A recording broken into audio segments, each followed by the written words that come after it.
नमस्ते। मैं प्राची गुप्ता क्लास 6 की गणित की कक्षा में आप सबका स्वागत करती हूँ। आज की रिवीजन की कक्षा में हम स्टैटिस्टिक्स यानी जो चैप्टर 4 है उसको रिवाइज करेंगे, जो आप पहले भी काफ़ी डिटेल में पढ़ चुके हैं। आंकड़ों को व्यवस्थित करना, वे संख्याएं जिनसे कोई सूचना प्राप्त होती है आंकड़े कहलाती हैं। हम आरोही या अवरोही क्रम में व्यवस्थित करके आंकड़ों को व्यवस्थित करते हैं। आरोही क्रम यानी चढ़ता हुआ क्रम 1 2 3 4 5 6 7 8। तो जो भी नंबर हमें दिए हैं हम उन्हें सबसे छोटी संख्या सबसे पहले लिखेंगे और उसके बाद जो भी संख्या आ रही है उससे बड़ी वाली वो लगातार लिखते जाएंगे। जैसे 16 17 21 24 19 20 18 22 को आरोही क्रम में व्यवस्थित करना है तो सबसे छोटी 16 है, उससे बड़ी 17 है, फिर उससे बड़ी 18 है तो हमने 18 लिख ली, उससे बड़ी 19 है, उससे बड़ी 20 है, फिर 21 22 और सबसे लास्ट में 24। लिखने के बाद हमेशा याद रखिए कि आप एक बार दोनों जगह संख्याएं गिन जरूर लें। 1 2 3 4 5 6 7 8, 1 2 3 4 5 6 7 8, दोनों जगह बराबर संख्याएं होनी चाहिए, कोई भी संख्या छूटनी नहीं चाहिए वरना आपका सवाल गलत हो जाएगा। ऐसे ही अवरोही क्रम जो होता है आरोही क्रम का उल्टा होता है, डिसेंडिंग ऑर्डर, यानी सबसे बड़ी संख्या सबसे पहले और सबसे छोटी संख्या सबसे बाद में।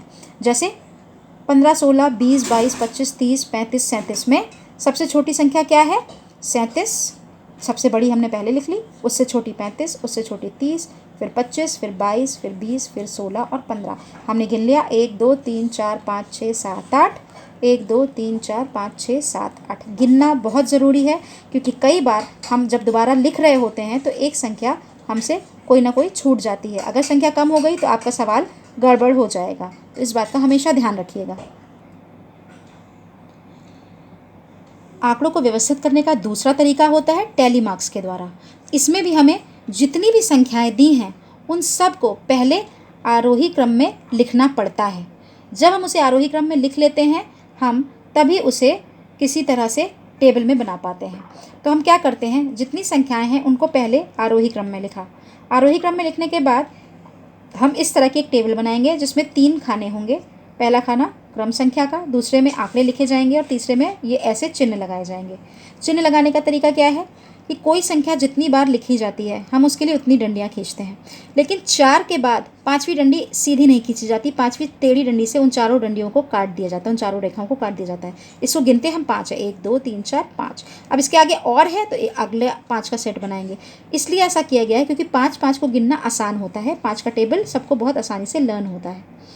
तो अब हम क्या करेंगे, मान लीजिए ये 2 है तो 2 2 2 2 2 2 2 2, ये देखिए 8 बार लिखा हुआ है। तो हमने 5 बार तो ऐसे लगाया, 4 सीधी रेखाएं खींची और एक बेड़ी रेखा से इन चारों को काट दिया। अब इसके आगे और भी है तो हमने आगे फिर से 3 और लगा लिया। अब इसको गिनना आसान है ना, 5 ये हो गए, 3 ये हो गए, 8 हो गया।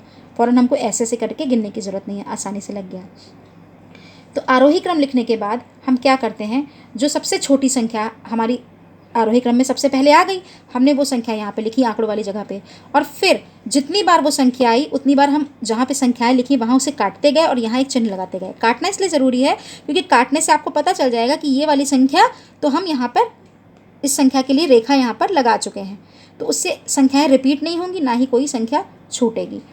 हमने 16 3 बार आया तो हमने 3 रेखाएं कर ली। हमें 3 बार 16 नहीं लिखना है, 16 एक बार लिखना है और आगे उसके 3 रेखाएं खींचनी है, ठीक है। ऐसे 22 4 टाइम्स आया है तो हमने 4 रेखाएं खींची। सारी रेखाएं इस तरह से खींचने के बाद जब आप इनको देखेंगे तो ये आपके टैली मार्क्स हो गए। और टैली मार्क्स के बाद एक और तरीका क्या है कि फ्रीक्वेंसी ज्ञात करना। तो फ्रीक्वेंसी के लिए यहीं पर एक टेबल के लिए लाइन और खिंच जाती है, इसको हम फ्रीक्वेंसी या बारंबारता कहते हैं, एफ से डिनोट करते हैं हम इसको, स्मॉल एफ से। तो इसमें क्या होगा, जितनी बार एक डंडी खींची जाती है 1 2 3, वो 3 जो संख्या होती है वो इन आंकड़ों की फ्रीक्वेंसी होती है। 16 की फ्रीक्वेंसी 3 है क्योंकि 3 डंडियाँ खींची हैं। 22 की 1 2 3 4 4 है तो 4 यहाँ लिख लिया। 26 की 2 है, 27 की 2 है, 28 की 3 है, 36 की 1 है, 38 की 3 है और 40 की 2 है। अब हम इन्हें गिनेंगे, इनको जोड़ेंगे, मतलब 3 4 7 8 9 10 11 12 13 14 15 16 17 18 19 20 20 आ गया।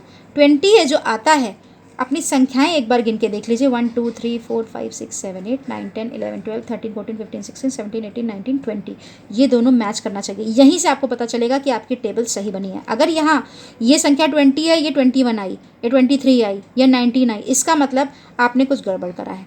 इसको चेक करने का ये तरीका है। तो आंकड़े लिखने हैं पहले आरोही क्रम में, इसमें अवरोही क्रम में नहीं लिखना है। आरोही क्रम में सारे आंकड़े व्यवस्थित कीजिए, आंकड़ों को गिन के देख लीजिए, जितने यहाँ थे उतने ही आरोही क्रम में भी आए कि नहीं आए। फिर आरोही क्रम के आंकड़ों को काटना शुरू करिए और उन्हीं अंकों के आगे एक एक चिन्ह लगाइए। अंक भी आप वहीं से लिखेंगे कि सबसे पहली संख्या 16 आएगी क्योंकि सबसे छोटी है, तो 16 लिखा और उसके आगे 16 जितनी बार आया उनको काटते गए और उतनी डंडियाँ लगा ली। फिर अगली संख्या उससे बड़ी 22 थी, तो 22 संख्या 4 बार आई है, तो हमने 4 बार 22 को काटा और 4 यहाँ पे डंडियाँ खींच ली। जब ये मिलान चिन्ह सारे लगा लिए तब हमने उसकी फ्रीक्वेंसी लिखी, जो जितनी डंडियाँ हैं उतने नंबर्स लिख दिए, उन सबको जोड़ा, जो टोटल आता है वो उतना ही होगा जितनी टोटल हमारे पास संख्याएँ थी। इससे हमें कन्फर्म हो गया कि हमारी टेबल सही बनी है। आशा करती हूँ आपको स्टैटिस्टिक्स का ये रिवीजन समझ में आया होगा। धन्यवाद।